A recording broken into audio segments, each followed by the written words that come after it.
இப்போ பேபாலில் அடுத்த முக்கியமான விஷயம் என்னன்னு பார்த்தீங்கன்னா, நீங்கள் ஒரு பர்பஸ் கோடை ஆட் பண்ணணும்.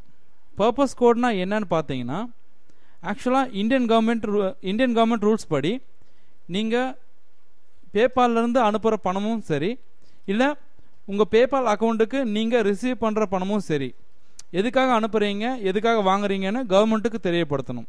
இதுதான் பர்பஸ் கோட். ஸோ இந்த பர்பஸ் கோடை வந்து நீங்கள் ஃபில் பண்ணியிருக்கணும்.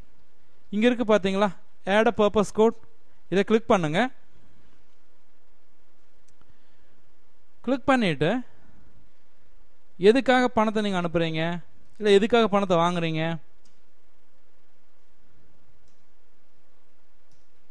சாஃப்ட்வேர் கன்சல்டிங் பெட்டராக மேட்ச் ஆகும்னு நினைக்கிறேன்.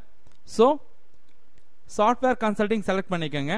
இல்லை நீங்கள் வேறு ஏதாவது பர்பஸ்க்காக இந்த பேபால் அக்கௌண்ட்டை யூஸ் பண்ணுனா அந்த விஷயத்த இங்கே சொல்லுங்கள்.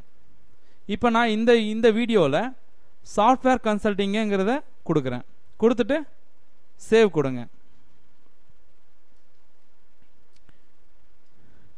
இதை ஒரு டைம் நீங்கள் கொடுத்தா போதும். இங்கே பார்த்தீங்களா, you have successfully added a purpose code. முடிஞ்சது. நெக்ஸ்ட்டு அடுத்த வீடியோவில் உங்கள் அக்கௌண்ட்டை எப்படி வெரிஃபை பண்ணுறதுன்னு பார்க்கலாம். தேங்க்யூ.